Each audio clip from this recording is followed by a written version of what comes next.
Bueno, antes de empezar, obviamente, como estamos en este espacio y en este momento, comencemos con una oración. Oremos. Bendito Dios, tú que estás con nosotros, Señor amado, en todas las cosas, tú que sabes todas las cosas, Señor, y que estás presente con nosotros en nuestras luchas, en nuestros esfuerzos, en nuestra problemática. Te damos gracias, Señor, por estar con nosotros presente en este momento, Señor, por esta plataforma. Te damos gracias, Señor amado, por la bendición de poder estar juntos en este medio, por poder, Señor amado, venir y estar compartiendo como tú nos provees el tiempo, Señor. Te pedimos sabiduría, te pedimos entendimiento, Señor, y te pedimos, Señor amado, que nos ayudes a poder entender mejor esta dinámica del racismo y cómo el racismo trabaja en nuestro medio y cómo se ha expresado a través de la política de inmigración. Te pedimos, Señor amado, tu sabiduría. Te pedimos, Señor amado, tu entendimiento. Sé con nosotros, Señor, y bendice a aquellos que no han llegado todavía. Tráelos con bien, que puedan llegar sin ningún problema. En el nombre de Jesús. Amén. Amén. Este, ah, Emma, tú vas a poner el PowerPoint. Sí. Ok.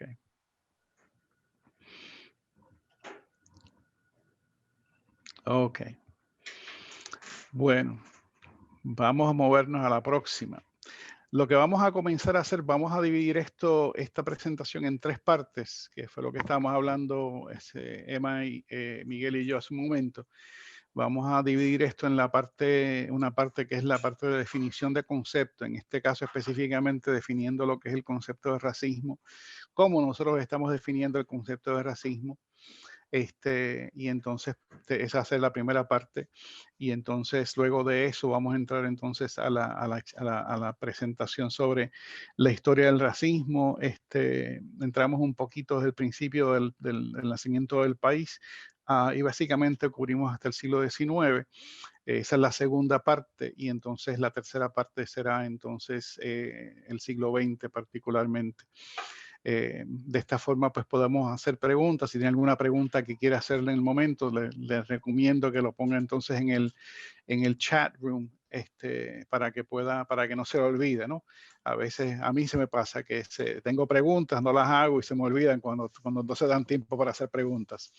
Así que si tiene alguna pregunta, simplemente escriba en el chat y entonces Emma las leerá y podemos hacer las preguntas que usted pueda tener. Y entonces, pues entramos al tema de qué es racismo, ¿no? En este caso, eh, Emma, si le puedo dar de nuevo, términos que tenemos que definir. Y perdonen los problemas con, con, con las expresiones mal escritas. Se supone que diga términos, términos que necesitan definición. Pero ustedes entienden eso, ¿verdad? Aunque lo dice un poquito diferente, pero eso es lo que quiere decir. Términos que necesitan definición. ¿Qué es una raza? ¿Qué es ser blanco? ¿Qué es poder? ¿Y qué es prejuicio? Estas son expresiones específicamente que necesitan definición, porque muchas veces usamos estas palabras y no estamos claros exactamente cómo las estamos utilizando. Quizás ustedes tengan otras definiciones, pero en el contexto de esta presentación, las definiciones que se van a presentar se convierten en las definiciones operantes, ¿no? Las definiciones que van a funcionar para poder, para poder tener una conversación a partir del mismo punto. Porque si pensamos en la definición de que cada cual pueda dar acerca de lo que es lo que es una expresión, pues entonces se convierte en un poquito más complicado. Así que como consecuencia vamos a definir entonces estos conceptos para poder tener un punto de partida común de lo que estamos hablando cuando estamos hablando del tema del racismo y la definición que estamos dando sobre lo que es el racismo. Así que la primera, vamos a pasar a la próxima, Emma.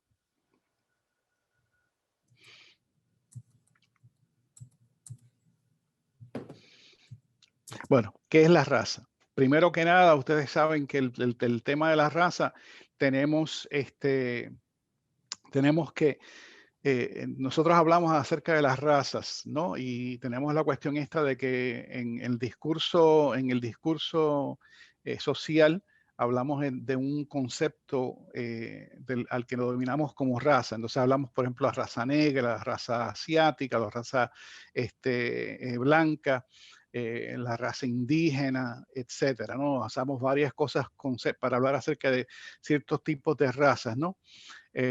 Hablamos acerca de clasificaciones de lo que es una raza.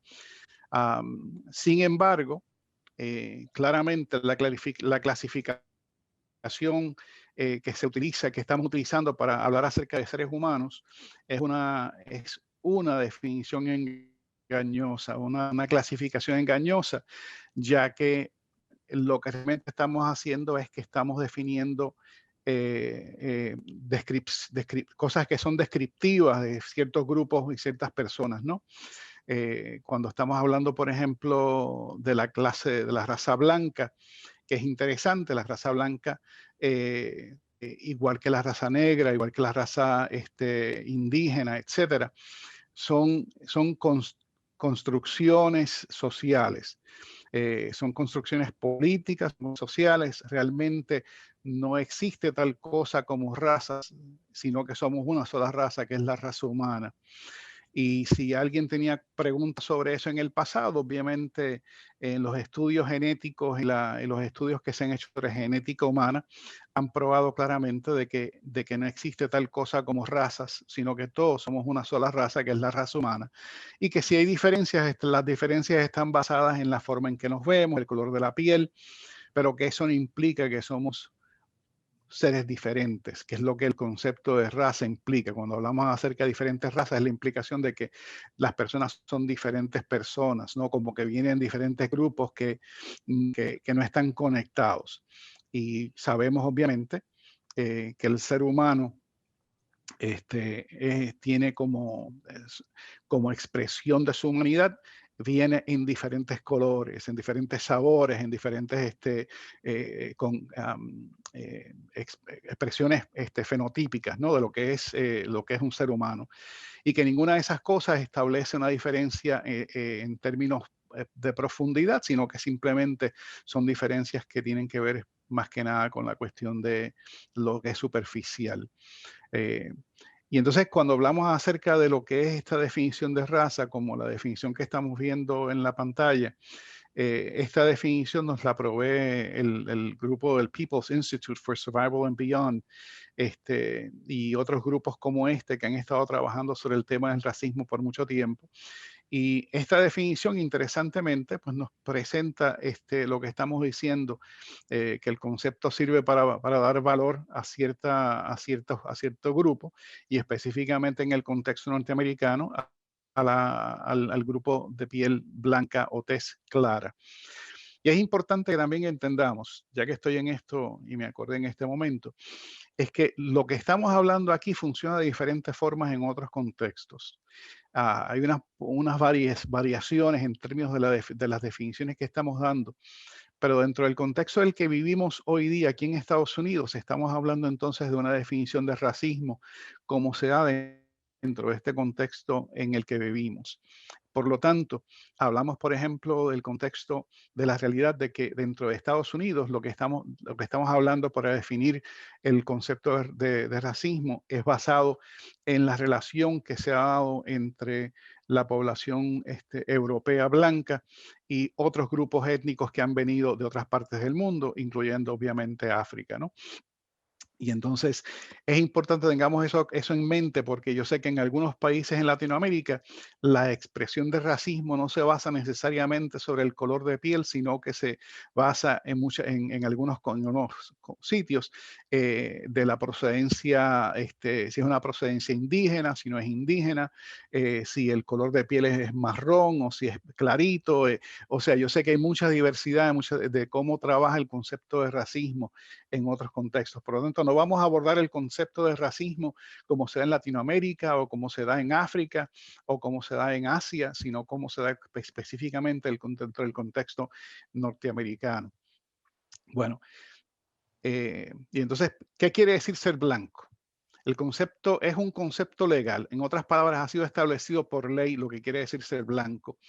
Este concepto fue un concepto que comienza a desarrollarse en el periodo del colonizaje, ¿no? Cuando los ingleses llegan al Nuevo Mundo y comienza entonces a darse una definición, se da la necesidad de una definición para diferenciar personas. Y en el caso particularmente, para poder separar a los europeos blancos que vivían como siervos, como sirvientes, que es un tipo de esclavitud, pero que obviamente eran blancos, y entonces para diferenciarlos de los que eran los africanos, los negros africanos. Y entonces el propósito obviamente de buscar una definición es hablar acerca de qué es la diferencia entre estos dos grupos, particularmente los esclavos blancos y los esclavos negros. Y entonces, en el caso, por ejemplo, de los esclavos blancos tenían un momento donde podían alcanzar su libertad después de haber trabajado por cierta cantidad de años para ciertas personas. En el caso de los negros, esa gente nunca iba a poder alcanzar su libertad. Así que había una diferencia de trato. Y de la misma manera entonces se trataba a la persona y comienza a desarrollarse entonces la necesidad de buscar una definición, un concepto que separe a estos dos grupos. Y ahí comienza a surgir el concepto de blanco y el concepto de blanco como un concepto legal en las colonias y comienza a utilizarse. Vamos a pasar al próximo. Y más adelante vamos a hablar un poquito más del concepto de blanco, pero vamos a seguirlo acá con las definiciones. Poder. Poder es importante dentro de la definición del racismo porque poder precisamente nos habla a nosotros de aquellos que tienen la capacidad, la autoridad para poder ejecutar y llevar a cabo ciertas acciones en el mundo, ¿no? Es la capacidad individual y colectiva de ser o de actuar de manera que nos ayude a alcanzar nuestro potencial. En este caso, obviamente, pues una definición positiva cuando empieza de esa forma, excepto cuando ésta se utiliza de forma indebida para oprimir y para reprimir a otros seres humanos. Ese es el problema que tiene el concepto de poder, ¿no? Pero como concepto propiamente, pues no es un problema, porque todos utilizamos poder, todos en alguna forma u otra tenemos poder. El problema se convierte en cómo se utiliza el poder. Así que tengamos claro eso y obviamente es parte de esta definición de lo que llamamos racismo. Prejuicio. Prejuicio obviamente es un juicio u opinión formados antes de que conozcamos los hechos o que conozcamos a la persona, y sabemos que eso pues lo hemos utilizado, lo hemos vivido constantemente, donde sabemos que hacemos juicio de ciertas personas y inclusive antes de que lleguemos a hablar con las personas ya hemos hecho un juicio de esa persona y nos hacemos como que esta es la forma que esta persona va a reaccionar o esta es la forma que esta persona va a hacer. Hay ocasiones en que tener un prejuicio es importante. El problema cuando tenemos prejuicio es cuando el prejuicio domina nuestra forma de actuar y nuestra forma de ser con relación a esa otra persona con la que estamos interactuando. Un juicio u opinión sostenida sin tener en cuenta hechos que lo contradigan. Me encantó la palabra sesgo, que es la palabra en inglés se llama bias. Un sesgo irrazonable como un prejuicio contra los norteños. En el caso de, pues escojamos aquí cualquier grupo, ¿no? Estamos, el grupo de los norteños es el grupo que estamos escogiendo. Tenemos un prejuicio contra esta gente. Pensamos que esta gente son malos, pensamos que esta gente trabajan de X y Y forma o que actúan mal simplemente porque son de esa región. Y cuántas veces, por ejemplo, nosotros no asumimos que la gente que vive en ciertas comunidades, esa gente que vive en ciertas comunidades, esa gente son un problema, ¿no? Y entonces ya automáticamente cuando pensamos o sabemos que esa persona viene de cierta comunidad, le asignamos un valor a esa persona, porque pensamos toda la gente que viene de ese sitio son X cosas. Eso es un prejuicio. Y de nuevo, todos tenemos prejuicios. De alguna forma u otra, en algún momento u otro, todos llegamos al punto donde todos tenemos prejuicios, todos prejuzgamos a la gente. Esto es una cosa normal en el ser humano. El problema no es tener prejuicio, el problema es cuando el prejuicio se convierte en la forma en que yo interactúo y en la forma entonces en la que yo voy a tratar al otro ser humano, porque mi prejuicio se adelanta al encuentro que yo pueda tener con el otro ser humano. Se adelanta en el sentido de que yo comienzo a pensar de ese ser humano diferente, de cómo yo soy, cómo esa persona puede realmente ser. Y cuando yo hago eso, entonces estoy aplicando mi prejuicio de forma inapropiada. Vamos al próximo, negro. Bueno, racismo es entonces el prejuicio racial más el uso del poder por sistemas e instituciones. El racismo es más que un prejuicio racial, es más que las actitudes y acciones individuales. El racismo son las acciones colectivas de un grupo racial dominante. Prejuicio racial se convierte en racismo cuando los prejuicios de raza de un grupo son reforzados por los sistemas e instituciones de una sociedad, de manera tal que le da poder y privilegio al grupo racial en el poder y limita así el poder y privilegio al grupo o la raza que no está en el poder. En otras palabras, para poder ejercitar los valores que son ya un prejuicio en la gente, para que esos valores de prejuicio se conviertan en algo negativo, necesitamos el poder. Y pues la persona o los grupos que tienen el poder son los que ejercitan su poder y utilizan entonces su poder para implementar su prejuicio. En otras palabras, para cargar a la persona contra la que tengo el prejuicio, le voy a asignar a esa persona el valor que yo entiendo que es correcto y entonces lo separo, lo margino, porque ahora tengo el poder para hacer eso también. Eso ha pasado, por ejemplo, con la comunidad afroamericana, eso ha pasado con la comunidad asiática, eso ha pasado con la comunidad latina, y es posible que entre ustedes hayan personas que puedan dar ejemplos de su propia experiencia, ustedes en la comunidad aquí en Estados Unidos, como por ejemplo a veces la gente piensa que porque usted es latino, pues no se comunica bien, a pesar de que usted pueda haberse criado aquí mismo en el país y habla inglés perfectamente, todavía hay personas que quieren corregirlo porque como usted es latino, usted no sabe suficiente o no sabe pronunciar las cosas bien. Esos son expresiones del racismo en el país, ¿no? En ocasiones, por ejemplo, como le sucedió a una compañera de trabajo en Nueva York, cuando yo estaba viviendo en Nueva York, que ella fue a una entrevista de trabajo y en la entrevista de trabajo ella está hablando con la persona que la está entrevistando y de momento la entrevistadora le pregunta, ¿usted prefiere que yo le traiga un intérprete?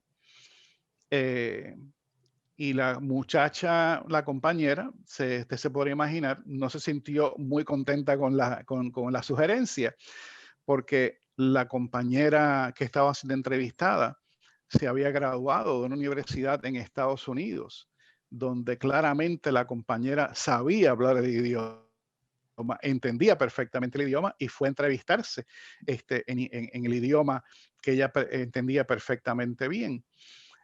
Pero se asumió automáticamente que por ser ella latina no entendía bien el idioma y que quizás necesitaba un intérprete. Esos son expresiones del prejuicio y cuando ese prejuicio se utiliza para que la persona se sienta mal, para que la persona se sienta como que vale menos, pues automáticamente se convierte en parte de una expresión del racismo que se vive en el país. De manera que tenemos que el racismo es una realidad que se vive dentro del contexto a nivel de toda la vida del país. Esto no es una cosa que es exclusivo de ciertos sectores o ciertas partes del mundo en el que vivimos, sino que es una realidad que se vive en todas partes de la sociedad norteamericana. Lo vivimos dentro de la vida de la iglesia, lo vivimos dentro de la sociedad en que estamos, en las escuelas, etcétera. No hay un sitio que sea exento del racismo en Estados Unidos. El racismo ha sido precisamente una uno de los constructos sociales más importantes en el desarrollo de este país, porque de esa forma se ha mantenido entonces a ciertas personas y a ciertos grupos sociales, se les ha mantenido marginados, se ha mantenido fuera de lo que es la posibilidad de mejorarse y superarse como parte de la comunidad en general. Alfredo, ¿tienes alguna pregunta? I'm sorry. I didn't realize I was in a party. I'm so sorry. Bien. Entonces vamos a ver una fórmula para racismo que quizás esto lo haga la cosa un poquito más sencilla. Esta es la fórmula que nosotros utilizamos hace muchos años en la Comisión de Religión y Raza. Racismo es lo mismo que el uso del prejuicio más el uso indebido del poder por sistemas e instituciones. En otras palabras, es cuando usted tiene el poder para poder implementar lo que son sus prejuicios sobre otra persona. Eso se constituye como racismo dentro de este país. Y entonces eso obviamente también implica que, que la persona que ejercita poder tiene la capacidad para crear no solamente la cuestión individual de racismo, o sea, la expresión individual de lo que es racismo, sino que ha creado instituciones, ha creado sistemas precisamente para perpetuar la diferenciación y para perpetuar entonces la opresión de un grupo de personas por otros. Y específicamente, con perpetuar la discriminación de la comunidad blanca contra las comunidades no blancas. Y entonces eso es un concepto interesante porque se dará cuenta que dentro de Estados Unidos la definición básicamente es que el blanco es lo que es el correcto ser humano y lo no blanco es lo otro. Y entonces, inclusive para aquellos de nosotros que somos claros de piel y que donde quiera que nos paramos pasamos como blancos en este país, automáticamente cuando la gente sabe que uno es latino, automáticamente no deja de ser blanco dentro de este contexto, porque en el contexto norteamericano, aún nosotros que hemos crecido entre un contexto donde nosotros hemos sido siempre blancos, en el contexto norteamericano, nosotros dejamos de ser blanco porque la definición de lo que es ser blanco es una definición ideológica, es una definición legal, no es una definición que tenga que ver con fenotipo, con la apariencia, sino que tiene que ver específicamente con una definición que es basada en un concepto legal. Y más adelante vamos a ver cómo se empieza a desarrollar ese concepto legal en Estados Unidos. Así que les traigo la expresión esa de la definición esta de racismo para que tengan algo un poquito más sencillo para trabajar. Pensé que sería interesante escuchar también de alguien que recientemente está escribiendo sobre el tema del racismo y hay otros, y Ben Kendi no es el único, hay otras personas que están escribiendo sobre el tema, pero me gustó como Kendi describe la expresión de racismo en Estados Unidos. El racismo es la unión de políticas racistas e ideas racistas que produce y normaliza las desigualdades raciales. Me encantó porque definitivamente es es una lógica circular, ¿verdad? Ustedes pueden ver la lógica circular. El racismo es la unión de políticas racistas e ideas racistas que produce y normaliza las desigualdades raciales. Y a pesar de que lo podemos ver como una expresión circular, un razonamiento circular, la realidad es que expresa profundamente la realidad del racismo en Estados Unidos. El racismo es en Estados Unidos la unión de políticas, sistemas que exhiben y promueven la diferenciación racial y que esta como consecuencia produce y normaliza la desigualdad entre los seres humanos, específicamente entre los blancos y los no blancos. La próxima que dice él, la próxima en la misma página, disculpa. La desigualdad racial es cuando dos o más grupos raciales no están aproximadamente en igualdad de circunstancias. En otras palabras, cuando un grupo que tiene poder decide que pueden más que un grupo que no tiene poder, y como consecuencia se crea entonces esta separación de posibilidad entre los dos grupos, y ahí se mantiene esa desigualdad, se mantiene entonces la diferencia racial, porque hay que justificarla, ¿no? Y ese es el punto precisamente del racismo. El racismo busca la justificación de cómo un grupo se merece estar en el estatus que está, en las condiciones que está, y un grupo merece ser el oprimido o estar bajo la subyugación del grupo de poder. Pasamos a la próxima.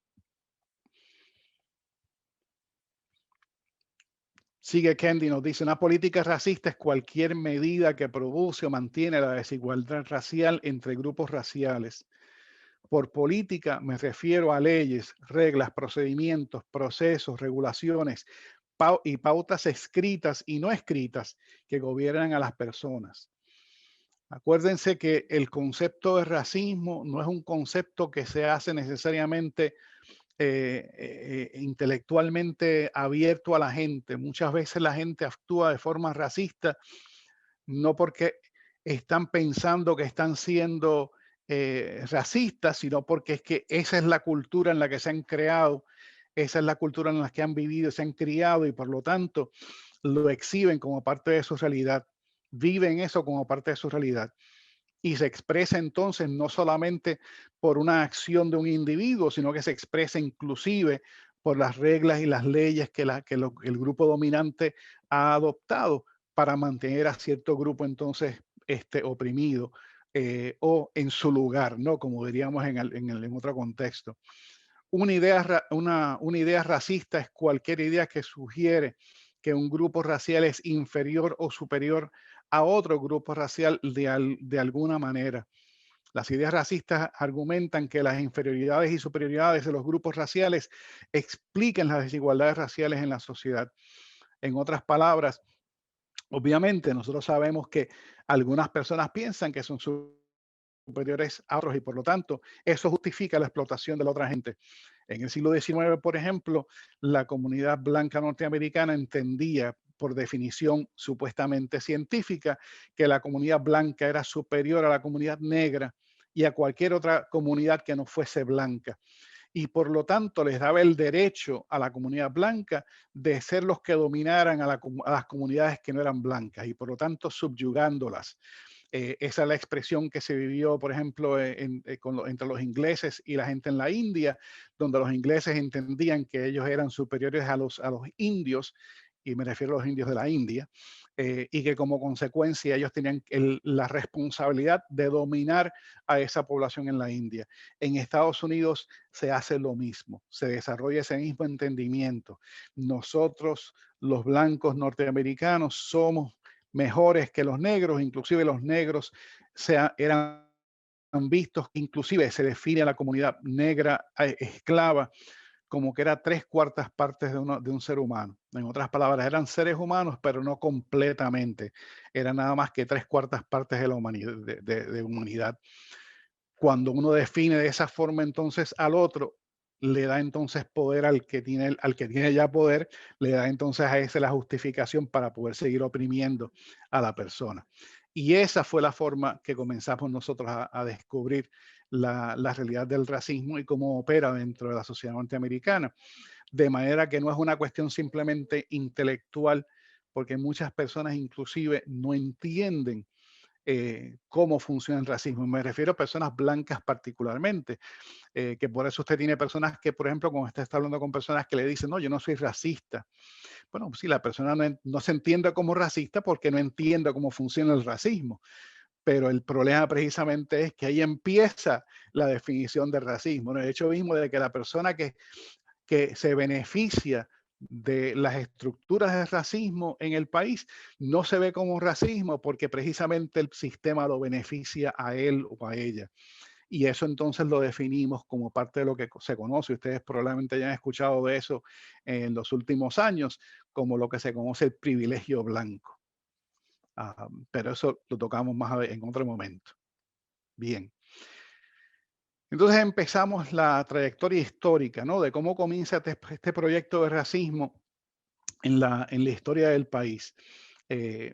Y, por ejemplo, empezamos a ver que los primeros esclavos africanos llegan a las colonias en 1619, y ustedes obviamente imagino que también han escuchado sobre este evento en la historia del país y lo que este evento sí ha significado para los Estados Unidos, porque obviamente no habría un Estados Unidos de Norteamérica si no se hubiese hecho lo que nosotros vemos ahora como la esclavitud. Los esclavos, obviamente negros, contribuyeron gigantescamente al desarrollo de este país. Eh, y entonces, a pesar de que la esclavitud oficialmente se termina, el tráfico de esclavos termina en 1808, la práctica continúa hasta pasado el medio del siglo XIX. En 1637, los colonos de Nueva Inglaterra masacran a 500 nativoamericanos en la guerra de Pequot. Esta es la primera masacre indígena que comenzamos a ver porque obviamente había que hacer espacio para los colonos blancos, y los colonos blancos empiezan a hacer espacio, eh, entre otros mecanismos, por el mecanismo del genocidio, y matando a las comunidades indígenas, especialmente cuando los blancos se sentían que tenían el poder y la posibilidad de eliminar este grupo, porque ellos querían esas propiedades, esas tierras que tenían los indígenas. Eh, y empieza obviamente ya un concepto de que nosotros tenemos el derecho, y por derecho tenemos la posibilidad de eliminar a ciertas poblaciones en el mundo, porque ese es un derecho que nos ha sido dado por Dios. Inclusive ya usted empieza a escuchar que estamos hablando de que Dios nos ha dado el derecho. Así que empezamos a ver cómo se comienzan a hilvanar no solamente las ideas políticas, la ideología, sino también la teología. Se comienza a mezclar en todo este concepto para comenzar a dar una justificación a a los grupos que están comenzando a ejercitar su poder en el nuevo mundo, en lo que sería obviamente, en lo que es hoy día Norteamérica, en lo que eran en aquel entonces las colonias. Ya esto comienza y se comienza a dar definiciones acerca de quiénes somos, específicamente quiénes somos nosotros los blancos, en contraposición a quiénes son todos los demás. Y de nuevo, acuérdese la definición: los blancos nosotros los definimos y lo que no es blanco también lo definimos, pero todo se define en contraposición a lo que es ser blanco. Vamos al próximo.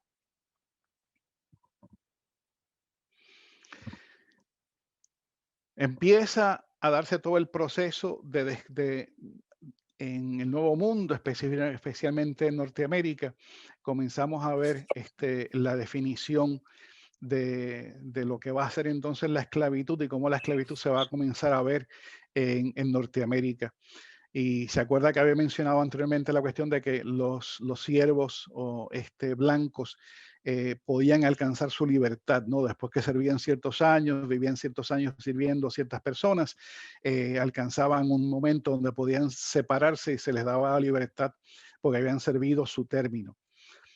En el caso de los esclavos negros, como dije también al principio, eso no funciona.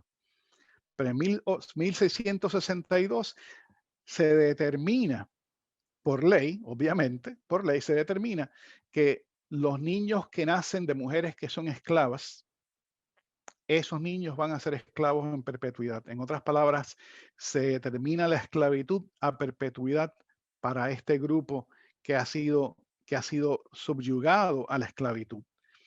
Y como consecuencia de aquí, de este momento en adelante, se hace casi imposible para una persona negra salirse de la esclavitud.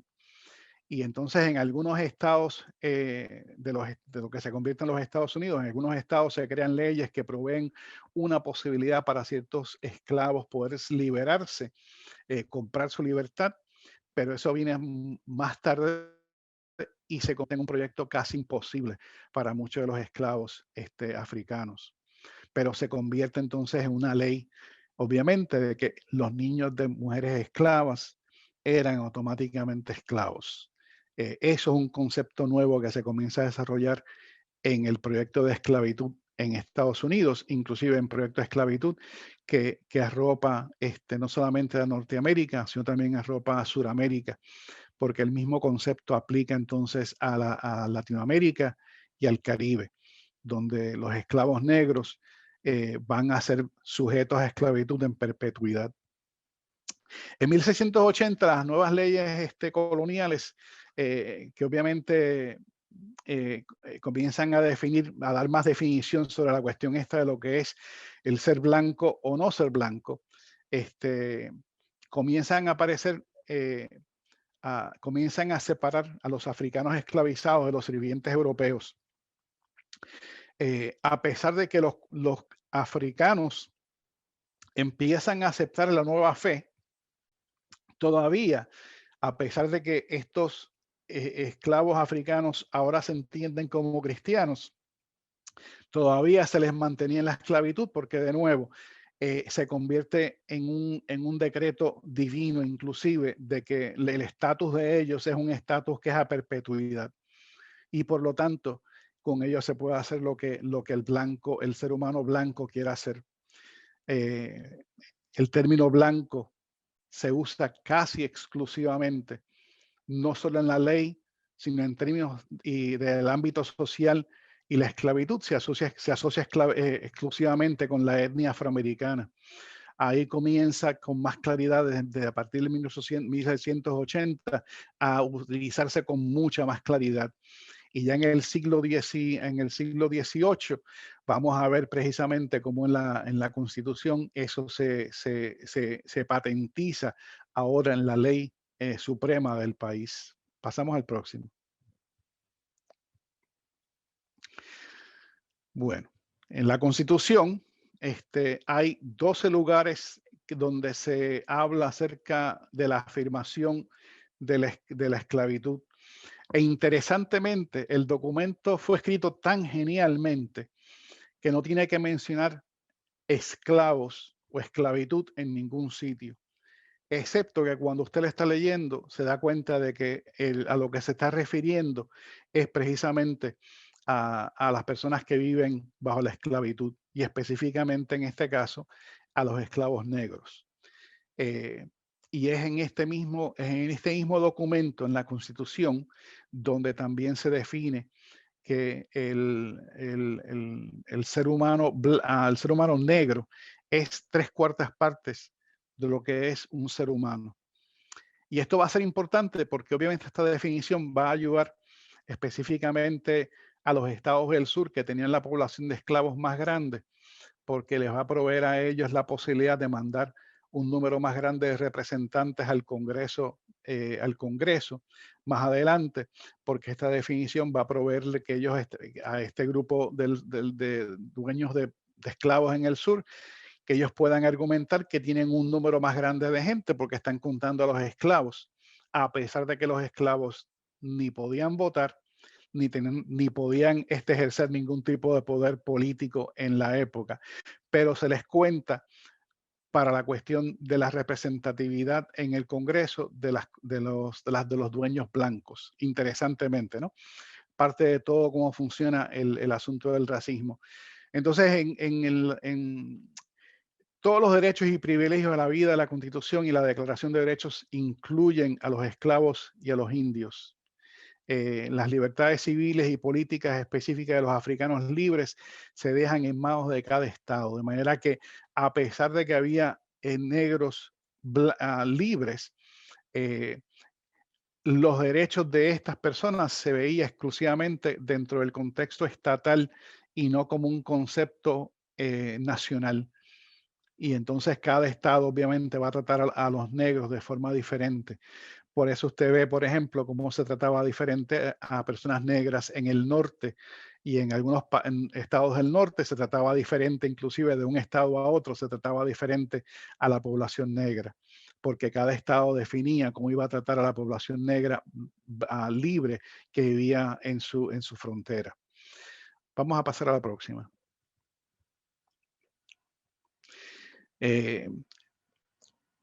Aquí empieza con la nueva ley de naturalización de 1790, es donde comienza a hablarse acerca del concepto de migración y de inmigración. Así que antes de comenzar con esto, ¿hay alguna pregunta sobre lo que hemos hablado anteriormente, lo que he estado diciendo anteriormente?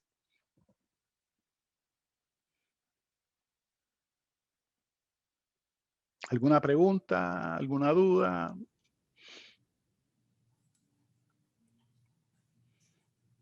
¿Ok? Si usted tiene alguna pregunta, simplemente que salga del mute y haga la pregunta. Si no hay preguntas, pues seguimos. En Sí, yo 1700, tengo un comentario. Yo tengo un comentario, Pastor diga, Eliezer. Josafat. Sí, está muy interesante esto de las definiciones. Entonces, mientras usted estaba hablando, yo me ponía a pensar que la política y el racismo, o sea, los dos combinados, están destruyendo a la humanidad. Sí, sí, Porque, definitivamente. fíjese, racismo ahora está, existe racismo no solamente en la política, en las iglesias, en el deporte, y pues no hay una ley que frene el racismo. Bueno, mira, es interesante porque eso es parte de lo que hemos estado diciendo, lo que se ha estado diciendo hace muchos años, es que el racismo es una realidad que se vive en el país desde que el país empezó como país.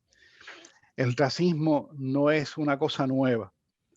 Lo que sí vemos, por ejemplo, en el proceso de desarrollo del concepto de racismo es que cómo el racismo se convierte y profundiza cada vez más al pasar de los años. Y al pasar de los años, el racismo se convierte cada vez más en una cosa más fuerte. Inclusive, e interesantemente, después de la Guerra Civil Norteamericana, vamos a ver, por ejemplo, que no es una cosa que vamos a explorar aquí, pero como comentario a lo que tú estás diciendo, Josafat, es que cuando tenemos, después de la Guerra Civil Norteamericana, vemos, por ejemplo, lo que viene después de la Guerra Civil, y en el sur particularmente, y algo que empieza en el sur, pero se riega por todo el país, que es cómo comienza la población blanca a definirse de forma agresiva en contra de nuestros hermanos afroamericanos. Y comienza entonces a hacerse más dura la dinámica y más claro el discrimen en contra de la comunidad negra en el país. Eh, pero en Estados Unidos, esto, como bien has dicho, ha sido parte de la realidad que ha sido normativa para el desarrollo de este país. En este país ha sido una norma. Así se ha vivido, así se ha desarrollado este país. Y sí, definitivamente tiene un impacto en la política, tiene impacto en la economía, tiene impacto en la cuestión de los deportes, tiene impacto en la educación, en todos los aspectos de la vida humana en Estados Unidos. El racismo ha impactado porque es que es parte de la cultura, es parte de las instituciones nacionales, es parte de la ideología nacional del país. Y por eso es que es tan difícil de trabajar con esto. Y para la comunidad blanca específicamente, por eso decíamos ahorita, para la comunidad blanca es más difícil porque ellos no lo ven. Y no lo ven porque es que todo se ha construido precisamente para beneficiar a la comunidad blanca. Y cuando tú te beneficias de todas las cosas que hay en la sociedad son para beneficiarte a ti, pues tú piensas que simplemente es que esto, así es como es la realidad, ¿no? La realidad es que las cosas están hechas para beneficiarnos a todos. Pero claro, yo veo y pienso de todos desde mi perspectiva, ¿no? Como persona blanca, pero no estoy pensando como persona no blanca y cómo entonces las instituciones y las leyes en el país no están hechas para beneficiarnos a todos de la misma forma. Y por eso, por ejemplo, parte de lo que se hace después de la guerra civil, en el paso de las enmiendas a la Constitución, la enmienda 13, la enmienda 14, la enmienda 15 de la Constitución, son todas enmiendas que vienen como consecuencia de la guerra civil y todas tienen como propósito proveerle a la comunidad negra finalmente un estatus civil y legal donde se les protege a ellos como seres humanos que tienen los mismos derechos que todos los demás en la sociedad. Y de nuevo, y entonces parte de la historia, que no podemos entrar en todo eso porque si no sería una cosa mucho más larga, es que como consecuencia del paso de diferentes leyes a nivel estatal, las leyes estatales comienzan entonces a quitarle poder a la Constitución norteamericana, específicamente, por ejemplo, a la enmienda 14 de la Constitución. La enmienda 14 de la Constitución garantizaba la protección de toda persona que había nacido en el país, garantizaba la misma protección a todo el mundo. La Corte Suprema, cuando se lleva un caso a la Corte Suprema de los Estados Unidos, en 1875 aproximadamente, ellos determinan que la enmienda 14 de la Constitución no aplicaba a leyes estatales. Y de ahí en adelante comienza entonces los estados comienzan a crear leyes que son discriminatorias contra la población negra y la población mexicana y la población indígena, etcétera, ¿no? Pero se recrudece la agresión en contra de estos grupos que los blancos veían como que no eran como ellos y como consecuencia había que someterlos y había que subyugarlos. Y entonces después de la guerra civil, las leyes se comienzan a desarrollar precisamente para crear esa separación entre seres humanos. Y lo vamos a ver, por ejemplo, más adelante en los casos que la Corte Suprema va a explorar en el siglo XIX, inclusive hasta el siglo XX. Pero bueno, tienes toda la razón, Josafat. El racismo es parte de la cultura, es parte de la sociedad norteamericana y está todas las instituciones y todos los elementos sociales en Estados Unidos han sido impactados y siguen siendo impactados por la ideología del racismo. Y yo sé que para mucha gente eso es difícil de entender y de comprender, que como inclusive hasta en la misma vida de la iglesia eso se pueda dar, pero eso es precisamente así de insidioso es el trabajo del racismo que se ha creado en la sociedad norteamericana. Bueno, empezamos entonces ahora con el tema de inmigración propiamente. Y Elizabeth está haciendo la pregunta de si los nativoamericanos tampoco tenían derecho a propiedad. Los nativoamericanos tenían derecho a propiedad en ciertas condiciones. Y específicamente comienza a quitárseles esos derechos a nivel estatal. Y entonces también cuando se crean las reservaciones, las famosas reservaciones, que fueron conceptos obviamente que se crean como consecuencia del racismo blanco, donde se mantienen separados en ciertos lugares. La comunidad, el país Norteamérica, comienza entonces a crear separación de estos grupos y únicamente en ciertos estados los nativoamericanos se les permitía tener propiedad. Y parte de ese problema era porque los nativoamericanos, a pesar de que son nativoamericanos, ¿no? Se les veía como no parte del país, se les veía como otro. Y como consecuencia no eran ciudadanos y no se les veía como ciudadanos. Y no va a ser hasta la 14ª enmienda de la Constitución, donde entonces todas las personas que nacen en este país son considerados ciudadanos norteamericanos. Hasta ese momento no se veían los nativoamericanos que estaban viviendo fuera de una reservación, no se les veía a ellos como ciudadanos norteamericanos, porque había que ser definido por la ley, y la ley hasta ese momento no definía que ellos podían ser ciudadanos norteamericanos.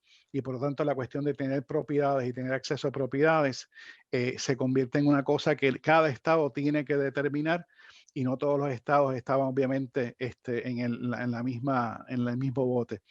Y sí, hermana, definitivamente muy injusto, muy injusto. Bueno, la primera ley de inmigración que se pasa por el Congreso de los Estados Unidos fue en 1790, la ley de naturalización.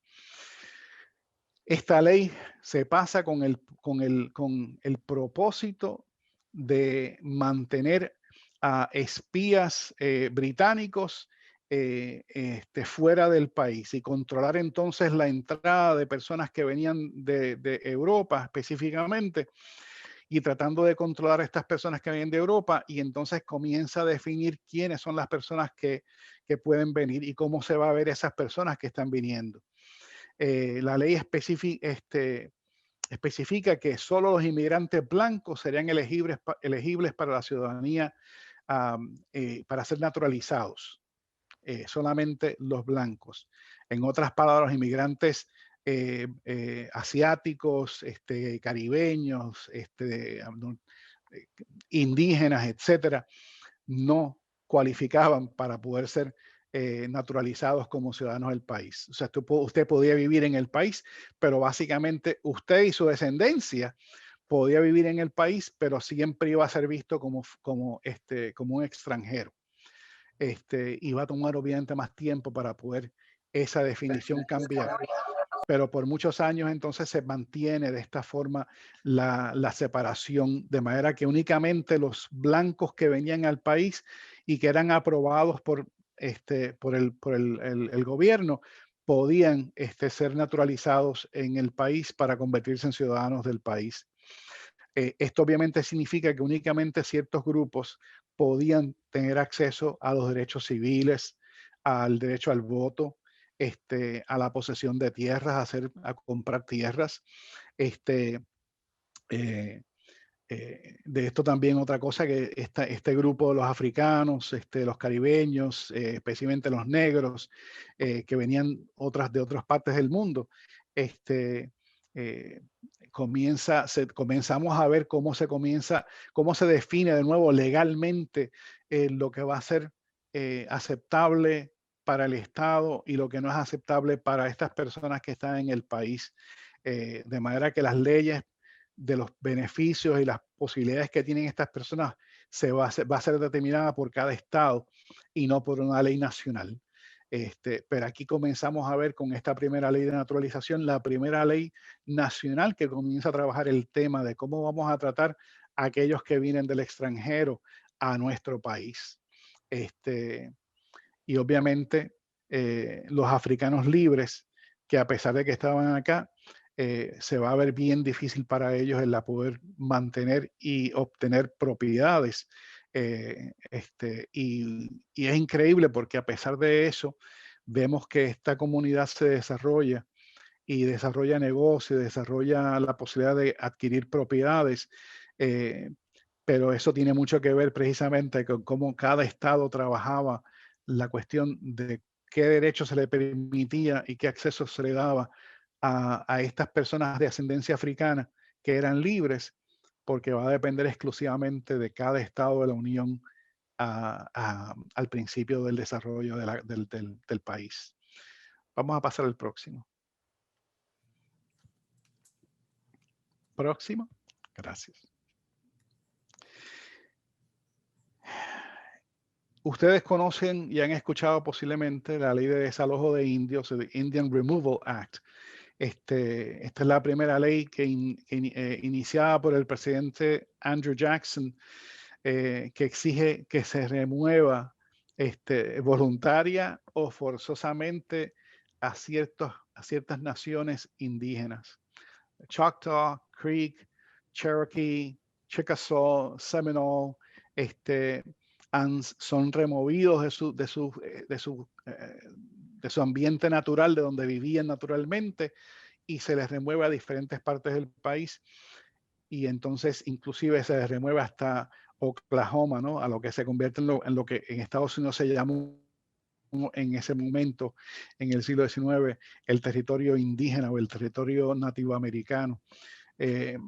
Y obviamente se manda a este grupo de indígenas a esta parte del país porque se entendía que esa parte del país no era necesaria para el desarrollo del país y por lo tanto no estábamos perdiendo nada al mandar a los nativoamericanos, a los indios, a esa región, a la región de Oklahoma.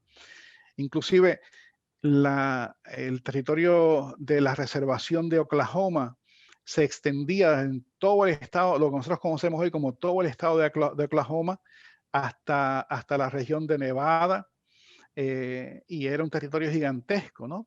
Muy amplio, hasta que los blancos comienzan a encontrar que había cosas que había en esos territorios que ellos querían. Y ahí comienza entonces el gobierno federal comienza a cortar la existencia de los nativoamericanos y a concentrar la vida de la comunidad nativoamericana en un espacio cada vez más pequeño, hasta lo que hoy conocemos como Oklahoma y la reservación indígena de Oklahoma, que es menos de la mitad de lo que fue originalmente el predio de terreno que se había cedido a la comunidad indígena en Estados Unidos. Muy parecido, por aquí voy a hacer un comentario de similitud de que nosotros conocemos, de cosas que conocemos hoy día, una cosa muy parecida a lo que está pasando en Israel con Palestina. Y como vemos, por ejemplo, el gobierno de Israel cada vez cortando y tratando de acumular y tomar terreno de los palestinos, algo parecido a eso, pero en el siglo XIX esto es lo que comienza a hacer los Estados Unidos con la comunidad indígena en Estados Unidos. Vamos al próximo.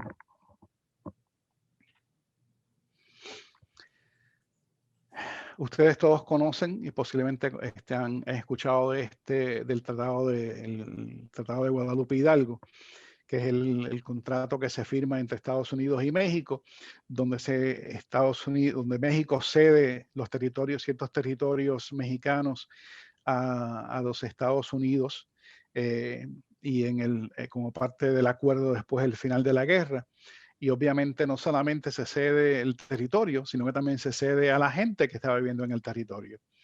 Y entonces, claro está, el gobierno norteamericano en ese entonces se niega a aprobar el artículo 10 del tratado, donde se protegía los títulos de propiedad ancestrales de los pueblos mexicanos en los lugares donde estaban, o sea, en los territorios que habían sido ahora anexados a Estados Unidos.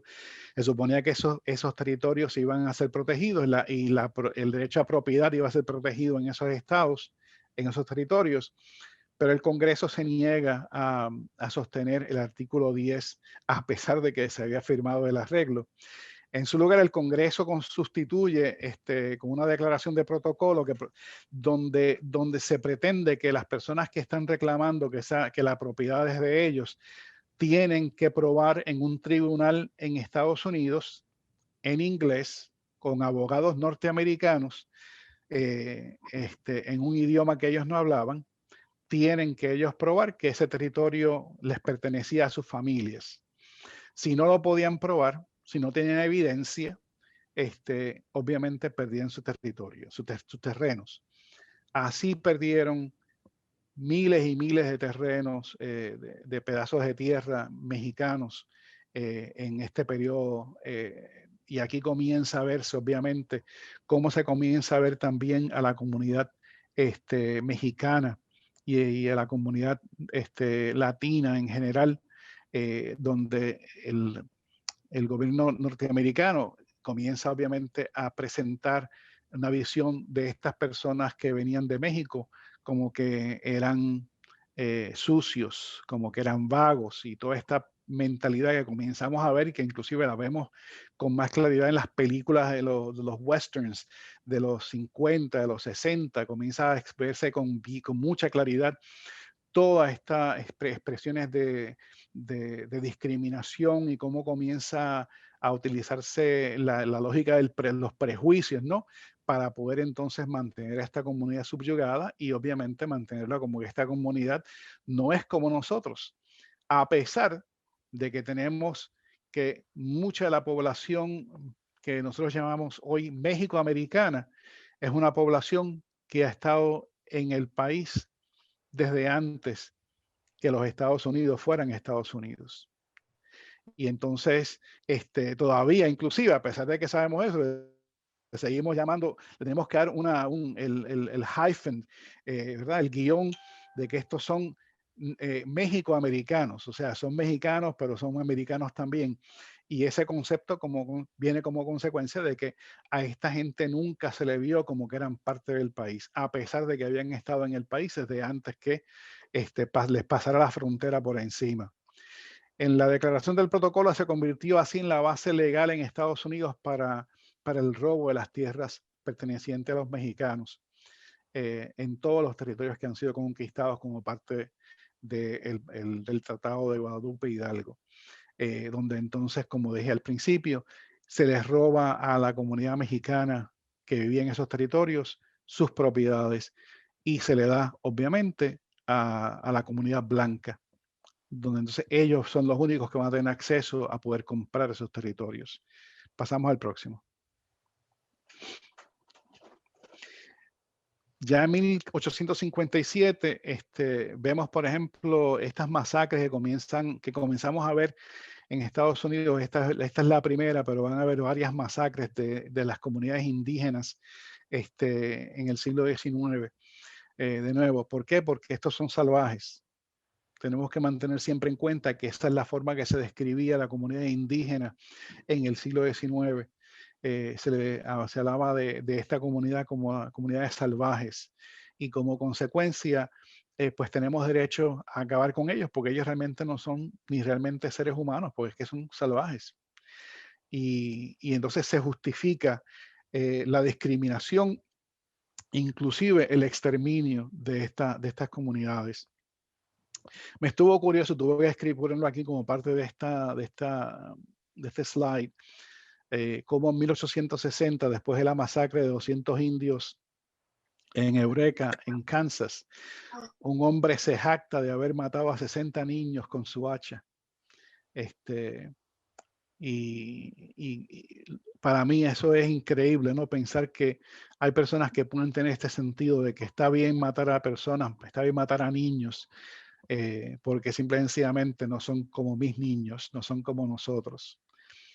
Aquí de nuevo estamos viendo cómo el racismo ha calado tan profundamente en la mente y la psicología de la gente que empieza a darle justificación para ellos a actuar de forma inhumana en contra de seres humanos. Vamos al próximo.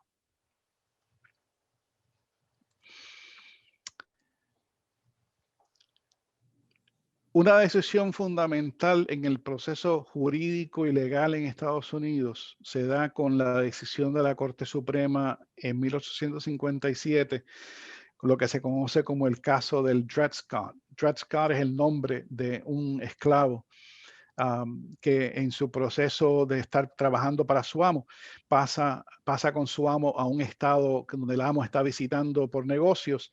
Ese es un estado libre, en otras palabras, donde no hay esclavos, o por lo menos la esclavitud se había terminado.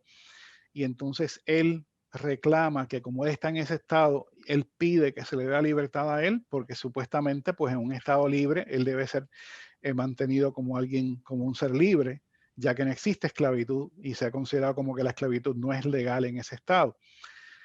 Pero aquí vino este caso que se convierte en un caso bien importante para la ideología de dominación y la ideología del racismo.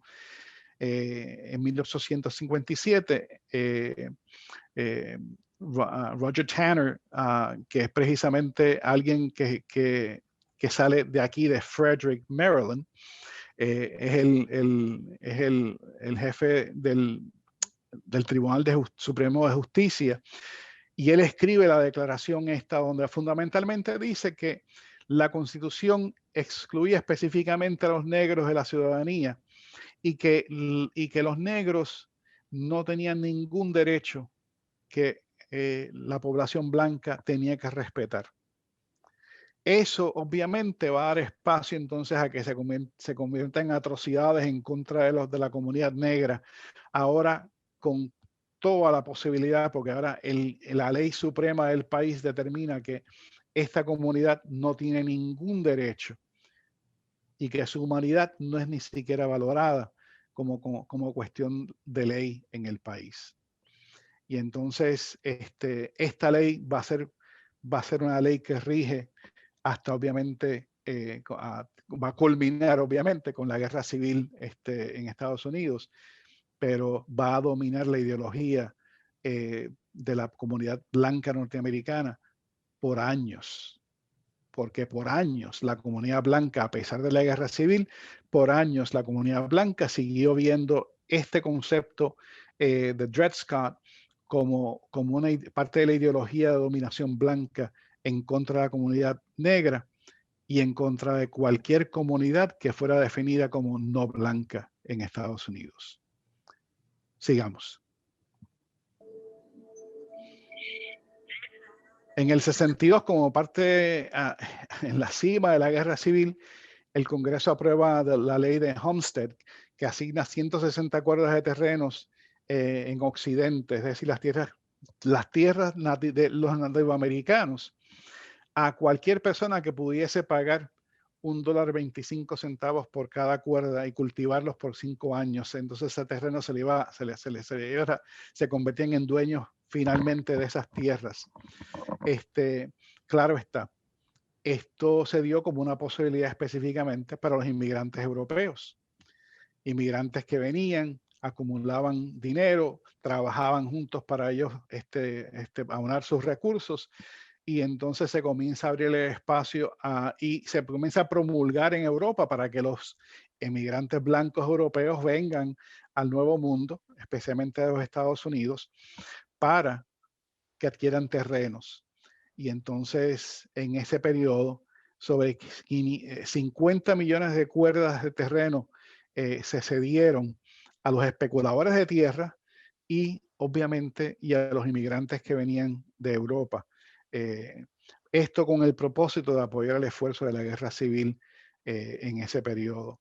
Los nativoamericanos no recibieron ni un centavo de esas ventas. Y así definitivamente, como dice Jenny, así fue como los europeos amasaron las grandes fortunas que han ido amasando a través de los años.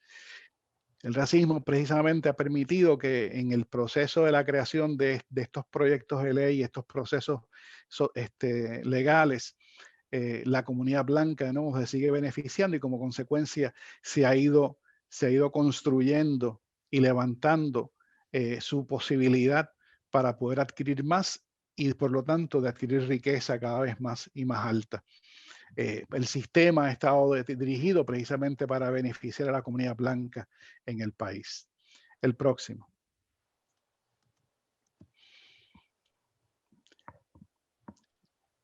Después de la Guerra Civil se pasa a la tercera enmienda, la decimotercera enmienda a la Constitución que abolió la esclavitud, como dijimos más temprano.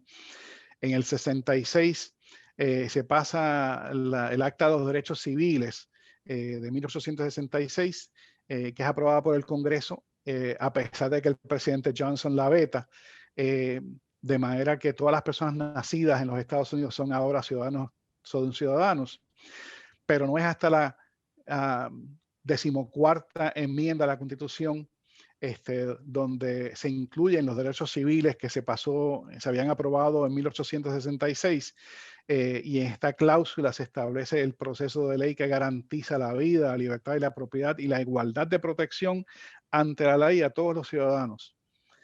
En otras palabras, todas las personas que nacen en Estados Unidos son automáticamente ciudadanos de los Estados Unidos. Esta es la ley que garantiza eso.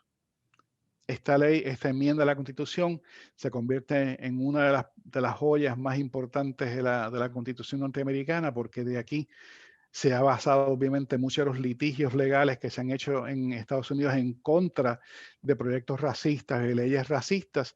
Se ha basado precisamente en cómo la Constitución define lo que es la protección y la de igualdad de protección. Inclusive es como consecuencia de la enmienda 14 de la Constitución que se ha reclamado que, por ejemplo, la policía en los estados no tienen autoridad simplemente de invadir a una casa que les dé la gana, simple y sencillamente porque pues, piensan que en esa casa hay inmigrantes, y es precisamente por la ley, por esta enmienda de la Constitución. Y entonces, porque la enmienda protege y provee protección legal a toda persona que vive en el país, sea ciudadano o no sea ciudadano. Vamos a la próxima. La 15ª enmienda a la Constitución garantiza el derecho al voto a todos los ciudadanos varones, independientemente de raza, color o servidumbre. Y más adelante, obviamente, como dice la expresión en Puerto Rico, el que se inventó la ley se inventó la trampa. Nos encontramos precisamente de que a pesar de que la Constitución garantizaba el derecho al voto para toda la población negra, por ejemplo, y no blanca, además de también los blancos, ¿no? En los estados se van a desarrollar leyes a nivel estatal que van a coartar la posibilidad del voto de la población blanca, de la población negra y de la población no blanca. Inclusive en algunos estados en Estados Unidos, por casi 100 años después del paso de esta enmienda, hubo secciones, regiones de muchos estados donde si no por ley, por práctica, se eliminó la posibilidad de que personas negras pudiesen votar en elecciones, tanto a nivel estatal como a nivel federal. Y así de nuevo casi por 100 años. Y entonces se crearon leyes a nivel estatal porque cada estado es la que determina quiénes pueden votar, básicamente cómo se puede votar. Y entonces se desarrollan diferentes medidas, diferentes pruebas para que la gente pueda votar. Y por ejemplo, como la cuestión en esto de que tú tenías que saber leer y escribir.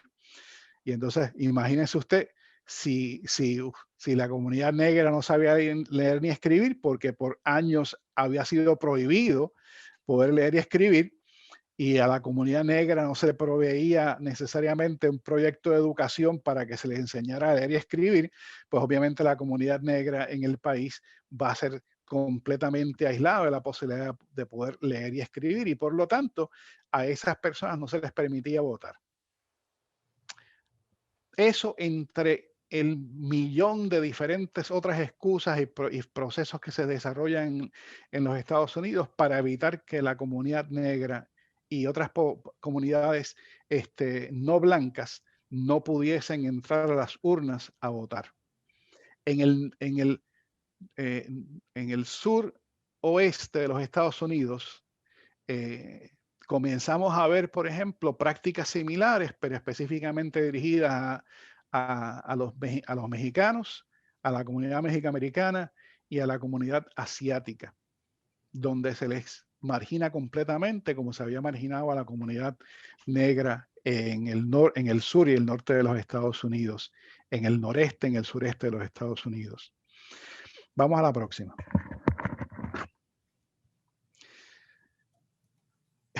Me encantó, ¿no? Esta es parte de las cosas que pasan en este país si no se piensa que yo pienso, por lo menos es muy interesante. El Congreso aprueba la ley de los derechos civiles en 1875, la ley que garantizaba que todas las personas, independientemente de su raza, color y condición previa de servidumbre, tenían derecho al mismo trato en los establecimientos públicos. En otras palabras, podían entrar a cualquier establecimiento público a recibir servicios como cualquier otra persona, porque pues son ciudadanos norteamericanos y se merecen la protección de la ley.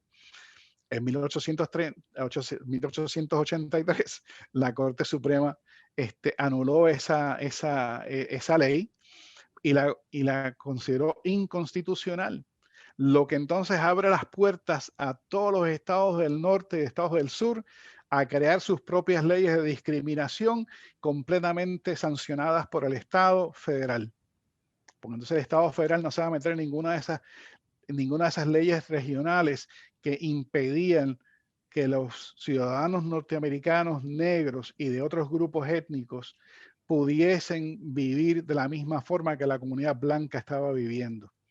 No se proveía acceso a la educación de la misma forma que se proveía educación a los blancos.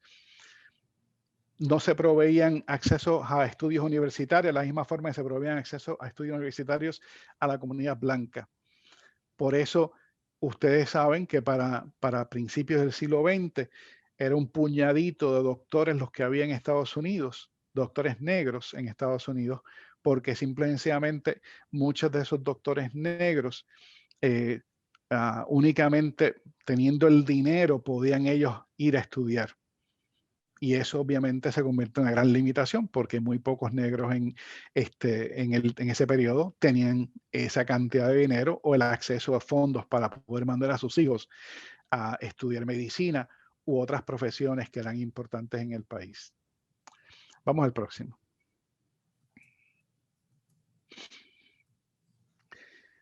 En 1882 se promulga la primera ley claramente anti-inmigrante en el país. Ya ha habido otras leyes, pero esta es la primera que claramente comienza todo un proyecto de discriminación en contra de la comunidad migratoria.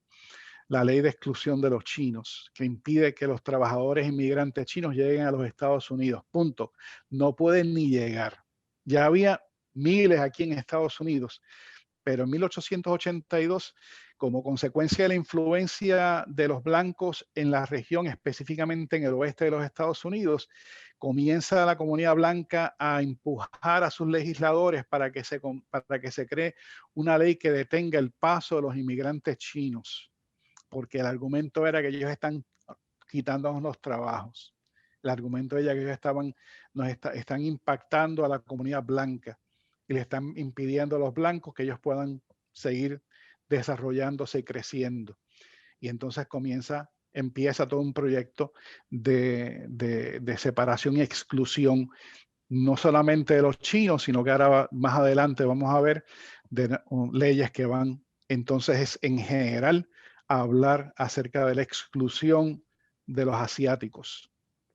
Ahora vamos a hablar no solamente de los chinos, sino que vamos a hablar de que todos los asiáticos, chinos, coreanos, japoneses, a esta gente se le va a impedir que vengan a Estados Unidos o se va a coartar considerablemente sus derechos cuando están en el país. Pasemos a la próxima.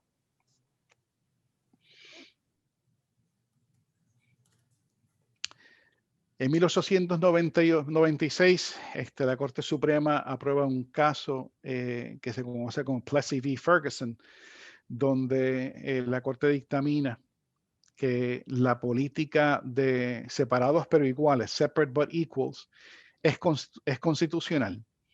En otras palabras, que es legal. Es legal mantener a los negros y a los no blancos separados de la comunidad blanca.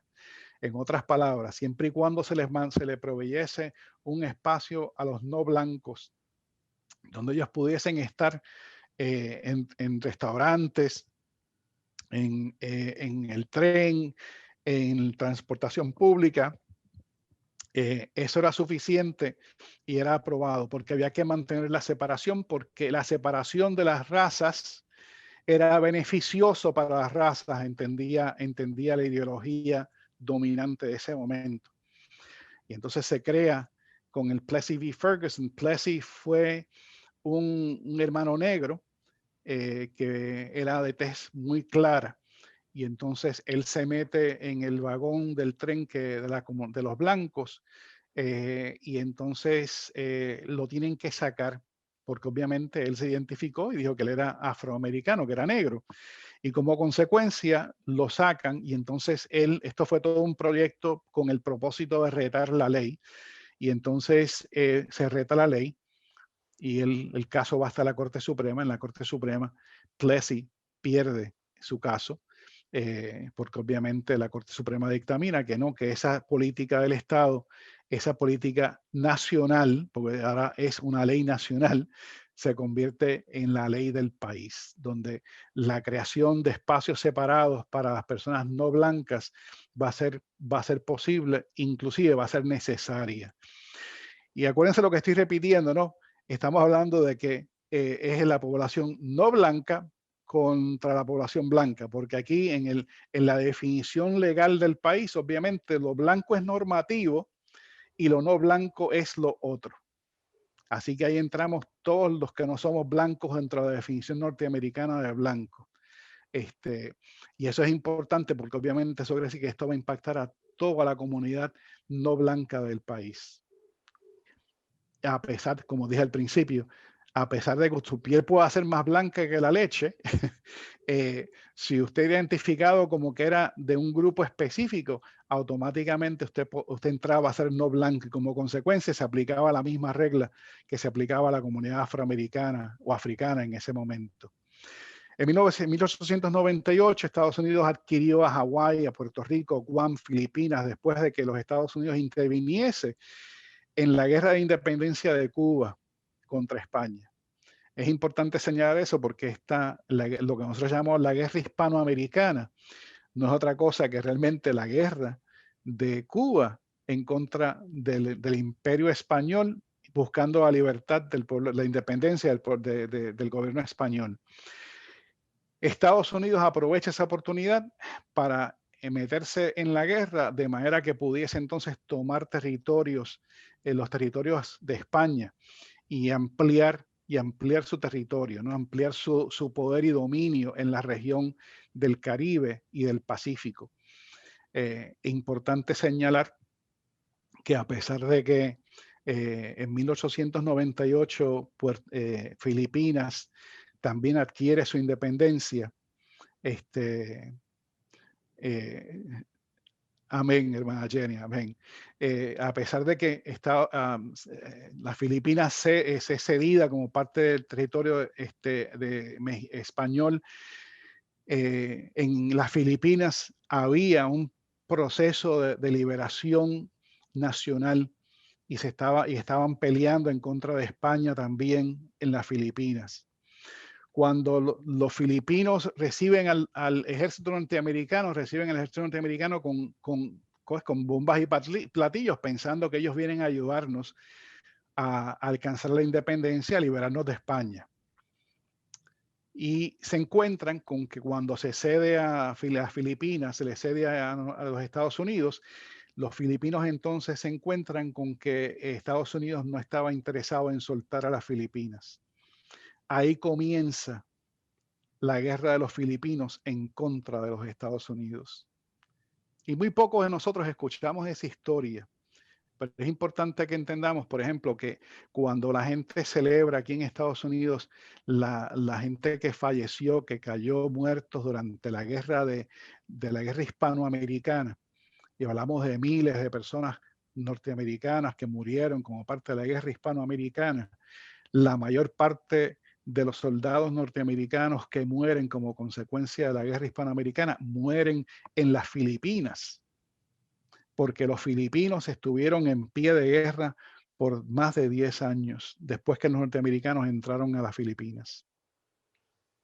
Es importante saber eso porque eso a nosotros no se nos dice mucho en la historia del país.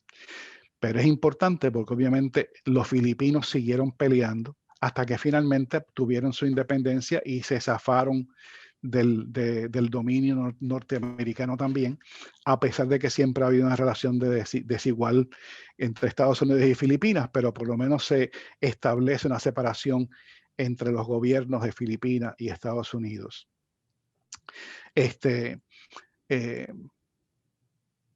Bueno, Estados Unidos como poder imperial también comienza a ejercitar su poder imperial en estos territorios donde ellos entendían que la población de esos territorios eran personas que necesitaban la tutela y la guía del país poderoso de Estados Unidos y los valores norteamericanos, que eran los valores importantes que todo el mundo necesitaba tener. Y ahí entonces como consecuencia Estados Unidos va entonces a buscar colonizar a los países como Cuba y a traer sus instituciones y a traer su mentalidad de cómo se supone que el país se rija. Y entonces lo hace en Puerto Rico, lo hace en Cuba, lo hace en otros países en Centroamérica y obviamente Hawái y las Filipinas. Hawái es una historia un poquito más triste y otro momento podemos entrar en eso en otro momento. Pero el proyecto como consecuencia es un proyecto racista donde los norteamericanos se entendían como superiores a todos esos países que ahora están bajo la tutela, el protectorado norteamericano. Porque todos esos países eran vistos como que eran países de mongroles, ¿no?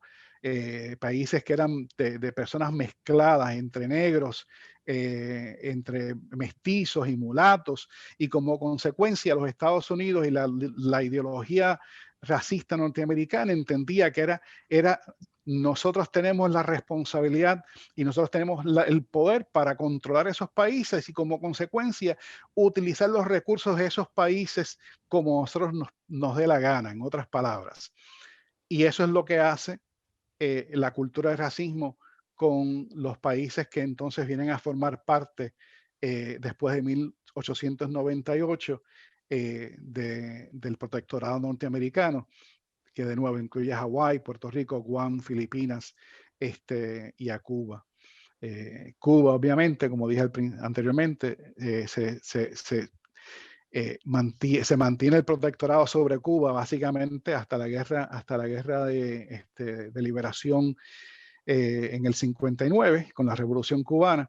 Estados Unidos mantuvo control sobre Cuba por toda la primera parte del siglo XX, y en Puerto Rico todavía mantiene el control en Puerto Rico hasta el día de hoy. Hawái ahora es un estado norteamericano. Las Filipinas, Guam también es otro territorio que también está bajo la tutela norteamericana, igual que Puerto Rico. Y las Filipinas como país independiente, pero que mantiene relaciones estrechas y de apoyo con Estados Unidos, porque tiene muchas bases norteamericanas en las Filipinas también. El proyecto racista de imperialismo que Estados Unidos comienza a desarrollar, se empieza a ver con este proyecto que se da en 1898, donde comienza a expresarse a nivel ahora internacional la visión racista del país con relación a otros pueblos del mundo. Pasemos al próximo.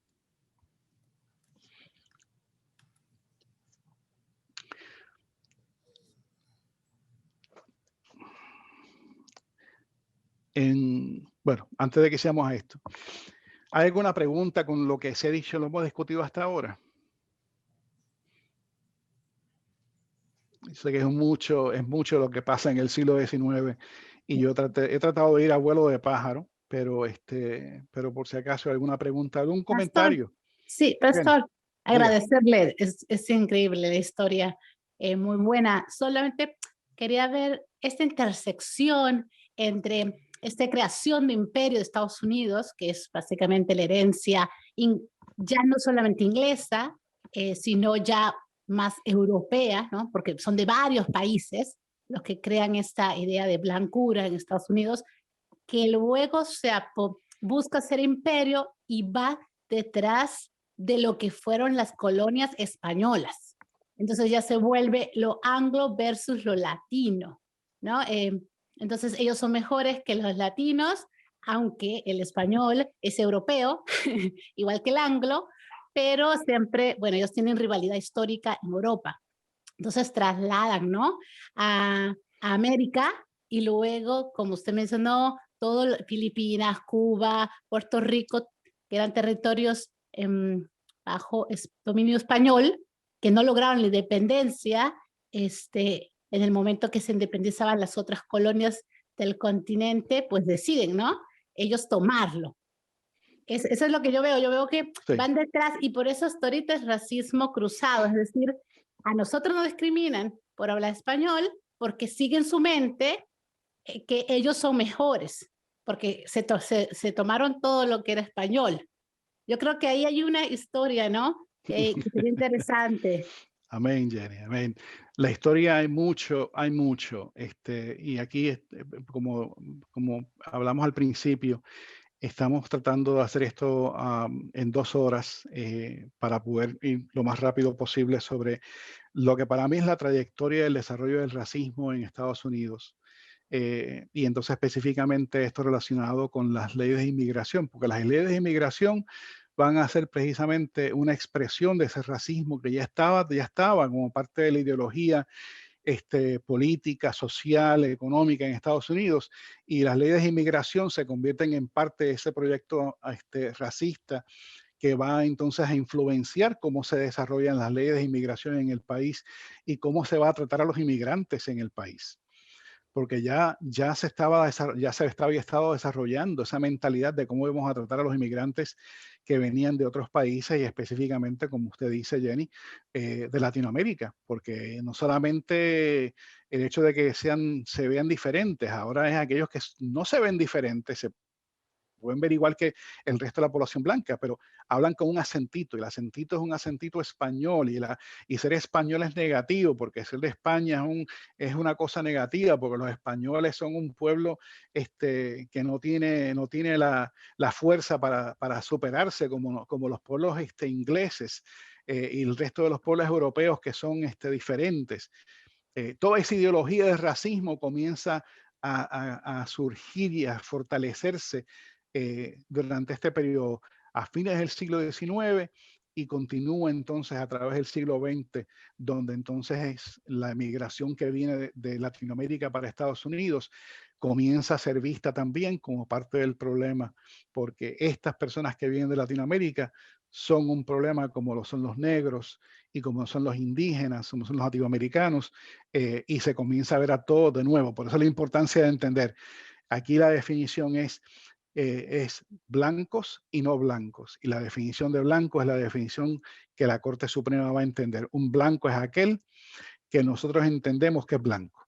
En otras palabras, blanco no tiene que ver con una expresión científica, sino que es una expresión de sentido común de acuerdo a nuestras costumbres en el país. Como nosotros los blancos vemos lo que es blanco, eso es lo que es blanco en este país. Y si nosotros los blancos no definimos que usted es blanco, aunque usted se llama blanco con vaso de leche, usted no es blanco. Porque esa definición no viene como cuestión de entender que la blancura tiene que ver con el color de la piel, sino que es una definición ahora ideológica, una definición legal que establece que es blanco y lo que no es blanco. Interesantemente, no es ni siquiera definiendo que es asiático, que es nativo americano, que es ser africano. No, ahora es la definición simplemente que es blanco y que no es blanco. Alfredo. Me encanta esta presentación. Solamente los años en estudios en la escuela hablamos sobre eso también y lo que es la asimilación, ¿verdad? Y los italianos tampoco no eran blancos antes, pero ya han sido aceptados a este grupo que son blancos. Las personas que eran de Irlanda tampoco, muchos de ellos trabajaban con los esclavos junto a ellos. Obviamente tenían otro estatus, ¿verdad? Pero ellos tenían que trabajar por un tiempo para poder pagar su pasaje para acá, para Estados Unidos. Pero muchos de ellos no podían conseguir tampoco vivienda ni trabajo con los blancos americanos. Durante tu presentación yo estoy mirando los fotos que he visto. Mexicanos no podían aplicar por trabajos, no podían aplicar, no podían quedarse en tal hoteles, no podían aplicar para vivienda. No blacks, no Jews, ¿verdad? Aquí en Baltimore había una comunidad y este mundo históricamente que decía eso, que no blacks, no Jews, que no podían entrar los negros y judíos a la comunidad de ellos en North Baltimore. Este racismo es interesante verlo en nuestras diferentes ciudades, estados. Y nosotros estamos en un lugar DMV muy histórico sobre las guerras civiles. Y termino ahí porque la presentación es excelente. Amén, amén. No, tienes toda razón, vuelvo y repito, es mucha más información. Decidimos simplemente ir a ilustraciones, ¿no? de ciertos elementos.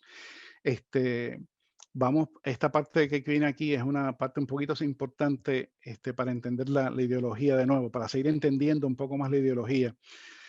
Citando la ley de naturalización de 1790, la Corte Suprema sostuvo que en el caso de Osawa versus Estados Unidos, que los inmigrantes japoneses no eran elegibles para la ciudadanía. Osawa era un empresario japonés que se había criado en Estados Unidos, estudió en Estados Unidos, tenía negocio en Estados Unidos y obviamente era de piel blanca. Pues él pidió entrada para hacerse ciudadano de los Estados Unidos.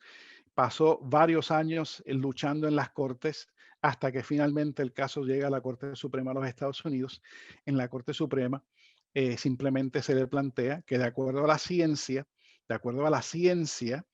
los japoneses no eran blancos porque no eran caucásicos y le niegan la ciudadanía al compañero Osawa.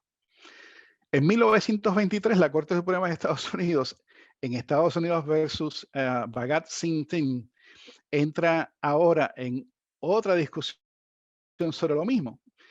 Bhagat es, creo que es de Pakistán o de la India, y esa comunidad, de acuerdo a la ciencia, es caucásica.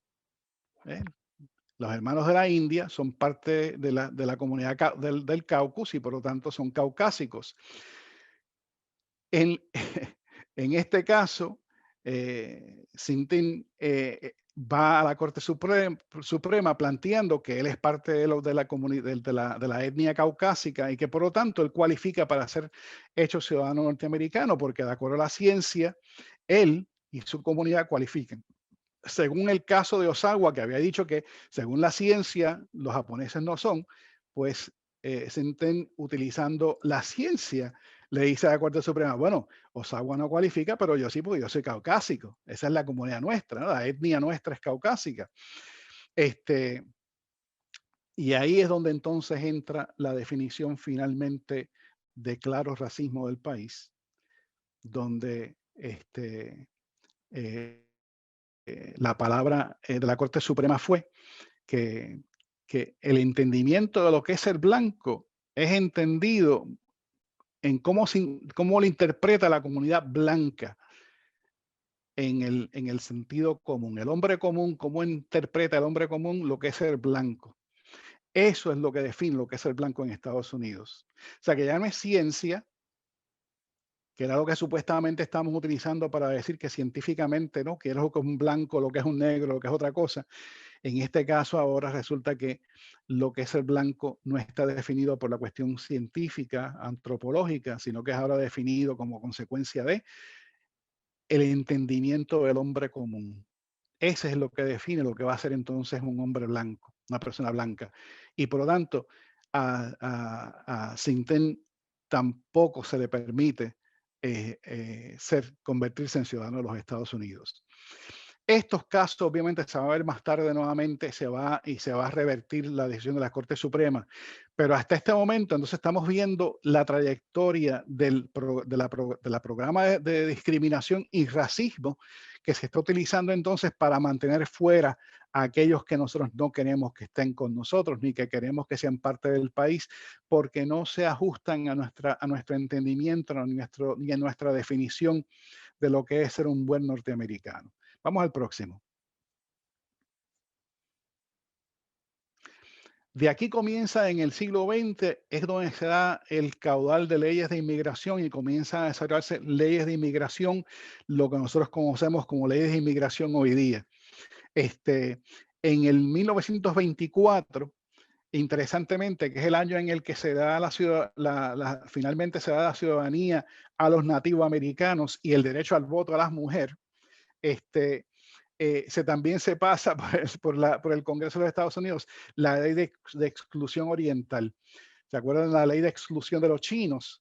Pues ahora la ley de exclusión de los chinos ahora se ha convertido ahora en algo más amplio y en 1924 el Congreso entonces simplemente dice no queremos a personas que vengan de Asia, punto. Y se limita completamente el acceso de personas viniendo de Asia como inmigrantes a los Estados Unidos.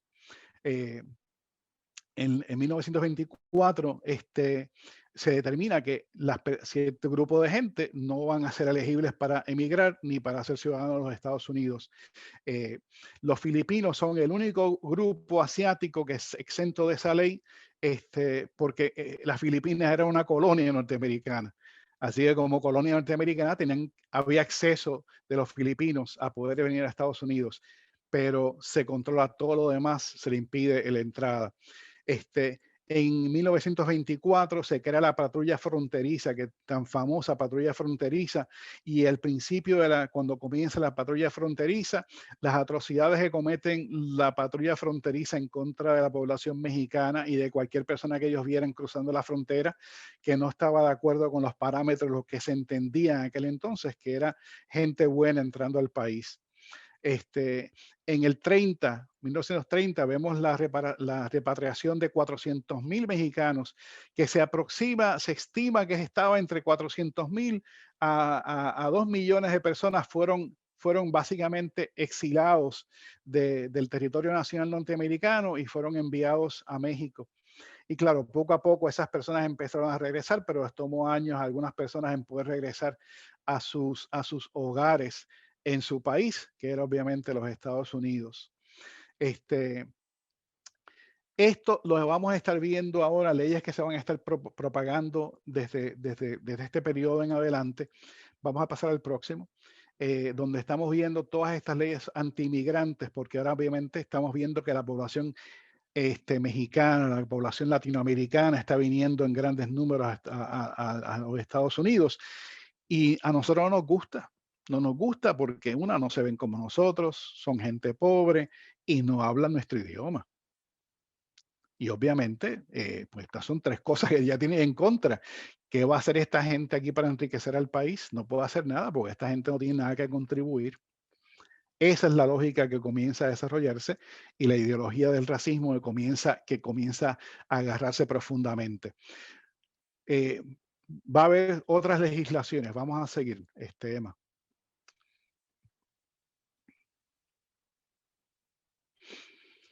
Con la Ley de Nacionalidad de Inmigración en el 52 se establece el sistema moderno de inmigración, lo que nosotros hoy claramente vemos.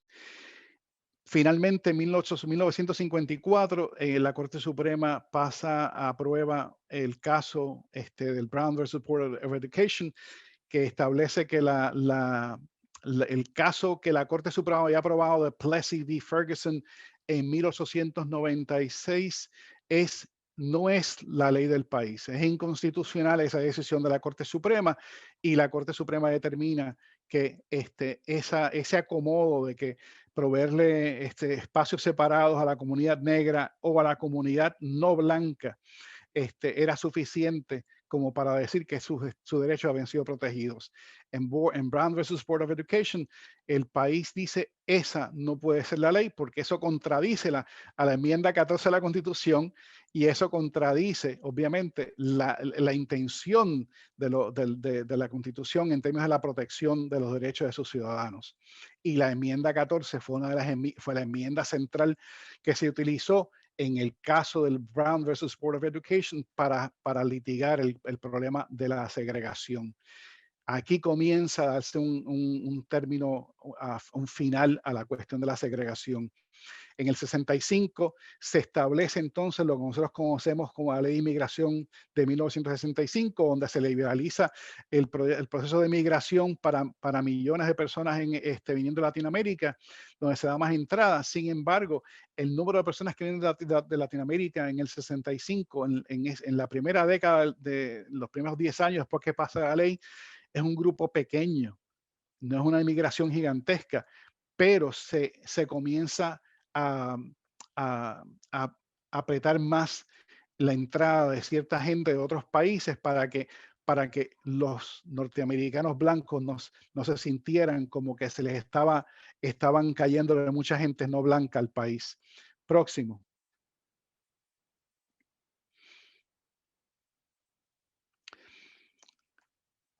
Las leyes que, como dije, empiezan a trabajar y empiezan a hacerse diferentes legislaciones para proveer espacios para que la gente pueda entrar al país, pero las reglas que se comienzan a utilizar y a aplicar son reglas racistas en contra de las personas y de discriminación.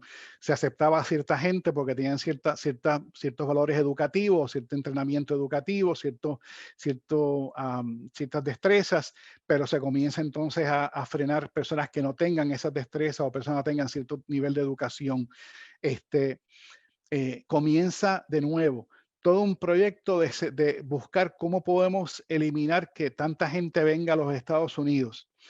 Acuérdense, hermanos y hermanas, Estados Unidos se ha mantenido fundamentalmente, consistentemente en el siglo XX, especialmente a mediados del siglo XX hacia acá, el país se ha mantenido consistentemente como el 5% de la población del mundo. La población norteamericana ha crecido, pero la población del mundo ha crecido también. Como consecuencia, Estados Unidos se ha mantenido como el 5% de la población del mundo. En otras palabras, tenemos muchísimo terreno, tenemos muchísimo espacio. Que la idea de que Estados Unidos tenemos muchos inmigrantes y que no tenemos más espacio para esta gente realmente es parte de la ideología del racismo, que simplemente dice no los queremos aquí, pues es que no son como nosotros. Y entonces se han ido creando diferentes legislaciones y diferentes proyectos de ley con el propósito de coartar la posibilidad de que esta gente que no se ven como nosotros, no hablan como nosotros, puedan entrar al país. Y entonces hemos llegado hasta, vamos a pasar, esperamos poder enviarles esto por correo electrónico. E hicimos un documento donde estas slides ustedes las podían tener. Esperamos poder enviárselas a la gente que está participando. Pero vamos a llegar al final porque yo sé que estamos cortos de tiempo. De hecho, ya se nos acabó el tiempo. ¿Puedes llegar a la última, Eva?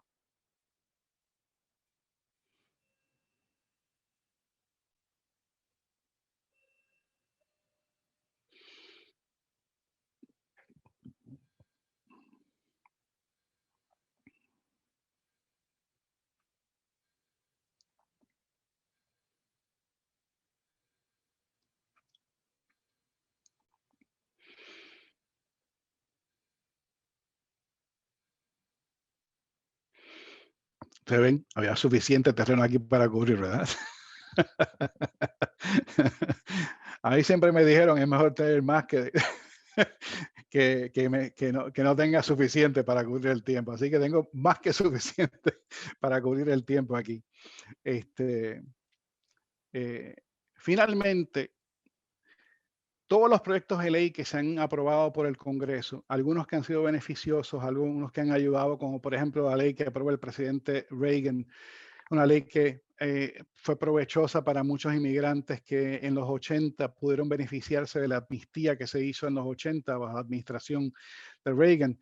Pero esa misma ley que crea la amnistía también crea otros procesos de exclusión más fuertes que los anteriores, especialmente las comunidades que venían de países pobres como en Latinoamérica y otros países pobres en el mundo.